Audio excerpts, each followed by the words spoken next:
Shut up and sit down.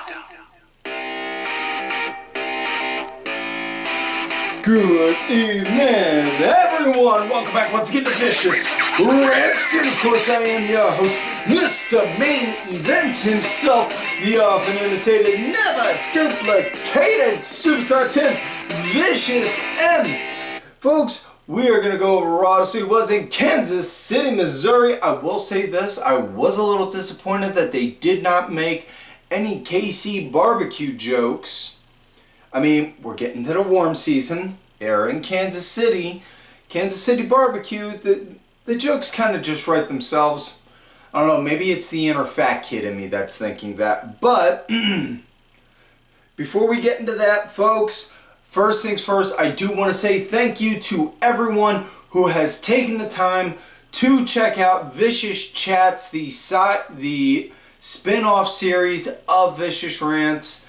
It's bi-week. For those that don't know, it's a bi-weekly talk show segment where I get to sit down and I chat it up with a couple different interesting people. So far, I've had a good buddy of mine, Bingus, who is doing his own show, Talks with Dorks. I have had contributor to the Main Event Network himself, the Great Brown Hope.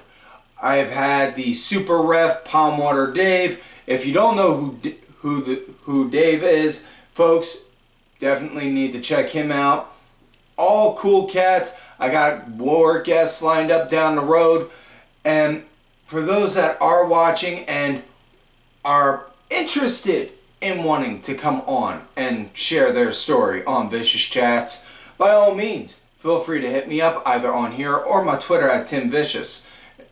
You know, I'm not one to say no. I'm not one to say no. You know, I love stories. I love a good story. I love sharing stories. So, hit me up. So, with that said, Raw was in Kansas City, Missouri. But before we do, we're going to switch gears and talk about last week via the SmackDown Rewind. And before we talk about the SmackDown Rewind, I do want to address first and foremost, yes, this is draft week. Friday they did the draft. They did the draft tonight. I'm not going to go over all the names that were on the draft. I will say the big shocker ones, and by that I'm talking about NXT call-ups. Carmelo Hayes, Ilya Dragunov, Lyra Valkyria, Dijak. There are other ones that were mentioned. It's when I put myself on the spot to try and think of it, I wind up drawing a blank. Blair Davenport was another one. Kiana James is another. Honestly, and I say this with the best of intentions, I honest to goodness hope for absolutely nothing but the absolute best for all of them, because going from NXT to the main roster, that is something a lot of people do wish for and a lot of people do hope for. And not everyone gets to get it, unfortunately. But the ones that do get the call up, again, I hope for nothing but the best. So, with that said, let's talk about the big highlights from excuse me, the big highlights from SmackDown. It started out, they had the contract signing for Cody and AJ. AJ went on talking about how, I worked with your dad, we toured up and down, he gave me a lot of knowledge, this, that, and the other. And I know a lot of people are getting annoyed and bothered with the idea of, okay, we get it, Cody's Dusty's son, why has everyone got to constantly bring up, I know your dad, Dusty this, Dusty that. Okay, dude, when your dad is one of the biggest names in the history of not just this company or that company, but in the history of the business, yeah, people are going to name drop. I hate to break it to you, It's no different than if you're the son of a famous politician. Unfortunately, You can't have the name Kennedy without somebody bringing up JFK. You know, you can't be, it's just, it is what it is. So, Cody, he stuck to his guns though, and I'm paraphrasing this rewind, mind you. He basically summed it up saying, listen, I'm going to stick to my guns and I'm telling you like it is. If you're going to shoot for the king, you best not miss. And AJ just looking, I ain't going to miss. And then Cody and Hunter, they did the first round picks. And then there was the NXT surprise of calling out Carmelo Hayes for the draft. And then Hayes made a surprise appearance saying, Cody, for my first, I'm shooting my shot and I'm calling you out. I want to match with you tonight. Non-title. It's a non-title, mind you. But we'll get into that match when the time comes to it. We had Ray and Dragon Lee going against Angel and Humberto, which, honestly, I cannot argue on because I saw this match live when they were here last week in Erie. And good God almighty was it good. I loved it. The match was just as good live on TV as it was, live on TV. It was just as good seeing it live in action as it was live on TV. I liked it. Ray and Dragon Lee, they got the win, obviously. After the match, Santos wound up coming out saying, whoa, Ray. I am many things, but I am not a liar. Now I went and I pulled a lot of strings, but I got the security camera footage that shows I was not the one that assaulted Dragon Lee before our WrestleMania match. So then they go to the Titantron, they roll that beautiful footage, and lo and behold, what do we see? We see Carlito beating the ever-loving hell out of Dragon Lee, and then Carlito's just got this look of his hand caught in a cookie jar look of, uh-oh. So, what's he do? Throws a quick shot at Dragon Lee, then boom, pops him with a backstabber, and then gets the hell out of Dodge. So this Friday coming up, we're going to be getting the Why Carlito, why segments. So, yeah. Then we have Braun Breaker going against Cedric Alexander, and folks, this was a squash match, but I kid you not, if you blinked, or if you went to go get a bag of chips or something, you missed it. Honestly, because honest to goodness, I missed it. I missed it because I went to go and get a Reese. I went to go and get some Reese's out of my snack cabinet. It was like, wait, what? Thank the gods for the internet and for people putting it up on Twitter so fast. So yeah. But then we come to our main event match of the night on SmackDown. Or not, no, this wasn't the main event, I apologize. Wait. It was, next up was Naomi versus Tiffany Stratton for #1 contender. Match was going good. Bayley was sitting ringside until out of nowhere, boom, Nia Jax, who got traded to SmackDown, did a surprise attack onto Bayley. Naomi sees it like, oh, hold up, I ain't standing for this, no. And then Nia, boom, pops Naomi. Ref throws the match out, no contest, takes them both out, and then gets out. And then afterwards, Tiffany sees it, lines up Bayley and Naomi together to go and hit the prettiest moonsault ever again on them both. And yeah, it's been made official.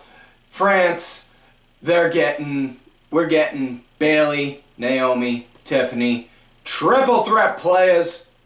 So now we come to main event match of the night with these for SmackDown. It was Cody Rhodes versus Carmelo Hayes. And good God almighty, this was good. I thoroughly enjoyed it. And I'm not trying to do side-by-side comparisons, but watching this, it clicked in the head of seeing Edge going against Grayson Waller in that, you think you're tough, kid? Let's see if you can sink or swim. And it came off almost in that kind of a way. at least to me, Cody got the win, but Cody won the match, but Hayes won the battle, so to say, because Carmelo Hayes, for those that did not know who he was, now do and know just how damn good he is, and good God Almighty. Folks, I cannot express how excited I am to see Carmelo Hayes show the world what he can do on SmackDown. So with that said, now let's get into this week's show.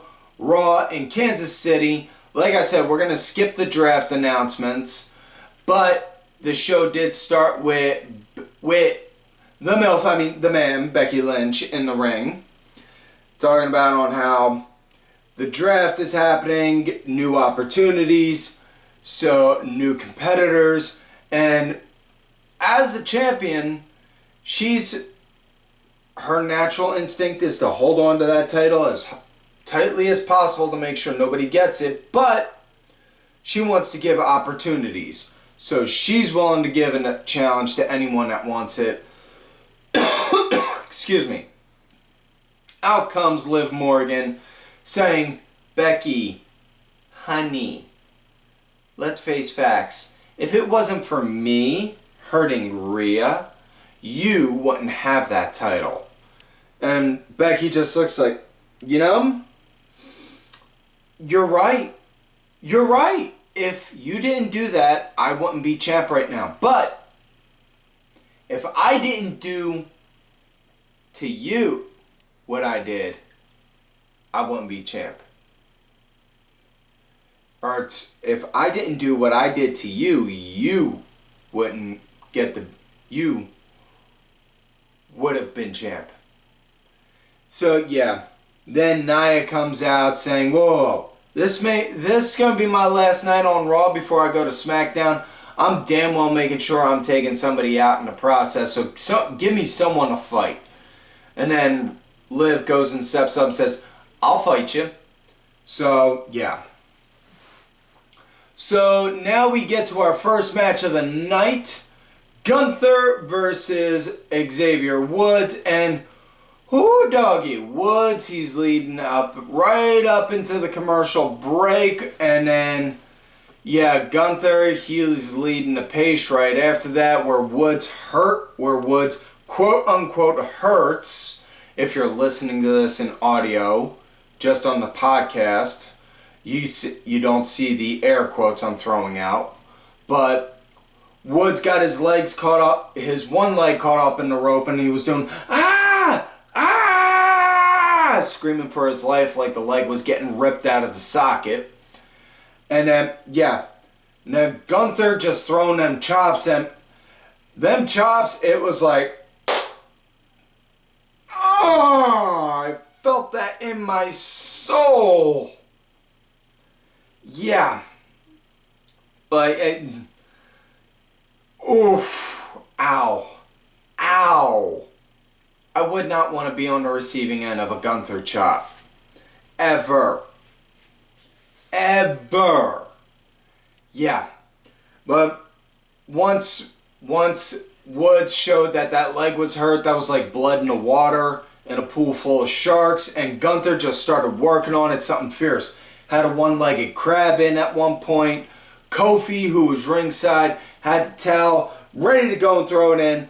Woods, no, I can win. I can still fight. Kofi, all right, man, all right, that's your call. And he lets it go. And then Gunther, he switches it into an STF, hooks it in. Woods holds out, for like a good, felt like a good 30 to 40 seconds, was in reality maybe anywhere between 5 to 15, but tap, I give. Taps out. That's the kind of give up for a submission that I like to see, personally. I don't like seeing the second the move's locked in, ow, I give. No, try and hold and fight it for a few seconds. That's just me, though.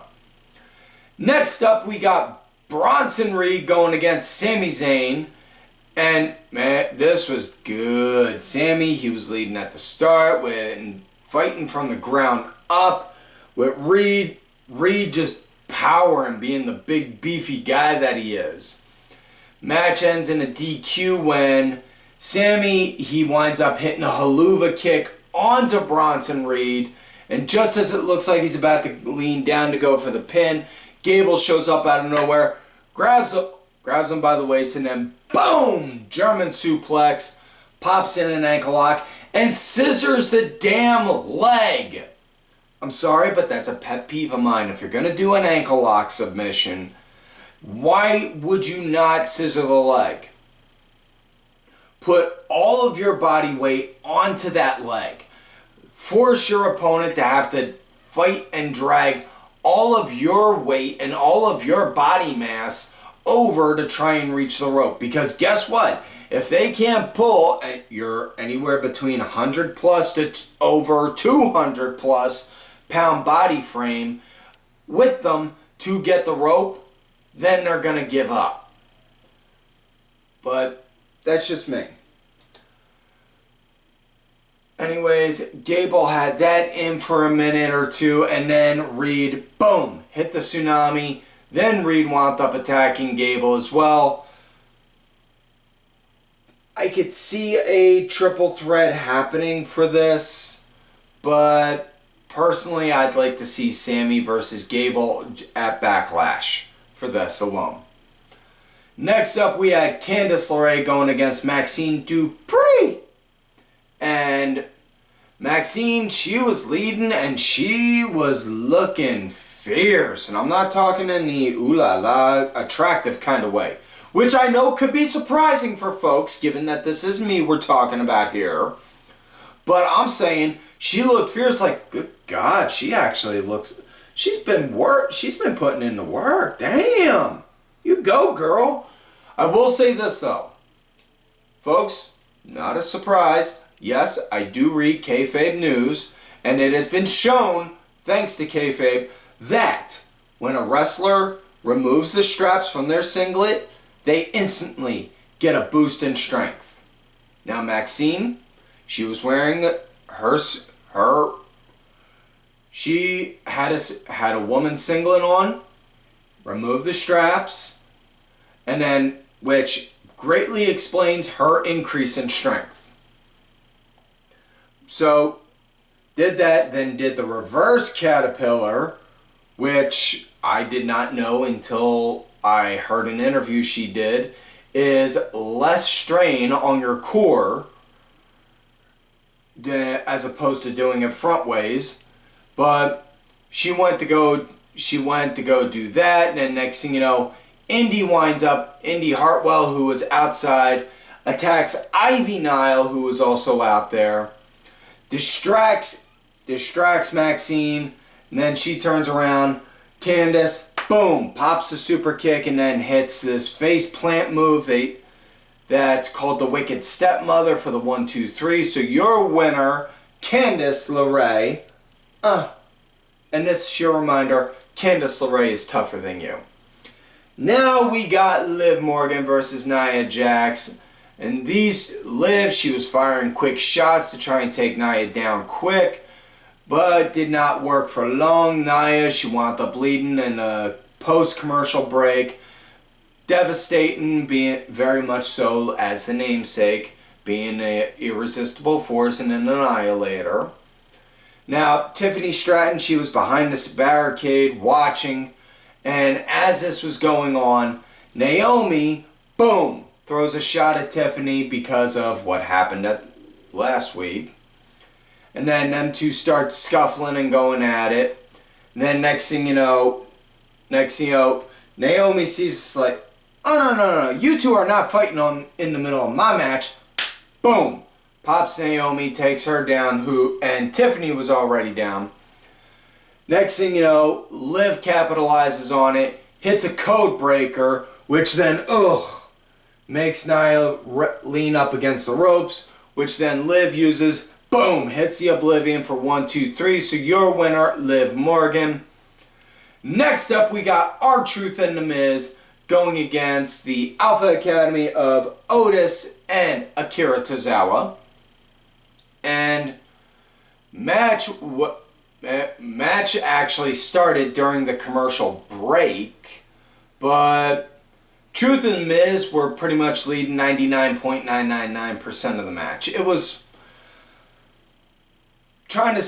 I say this in the most nicest way possible, and I know if this gets butchered or taken the wrong way, I'm sorry, but it's not meant to. It was the Let Me Up match. This is the match before the main event, so yeah, it was the Let Me Up match to decompress, enjoy, get ready for the emotional roller coaster that's going to follow from the main event. Truth and Miz got the win doing the skull-crushing lie detector for the 1, 2, 3. They did that onto Tozawa. So yeah, now we come to main event of the night. We got trios tag match. Jey Uso, Ricochet, and Andrade going against the Judgment Day of Damian Priest, JD McDonough, and Finn Balor.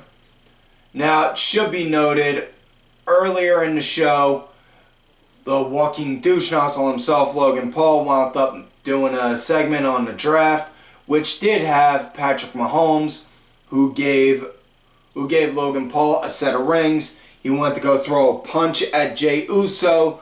Jey ducked, and the punch actually went on to JD.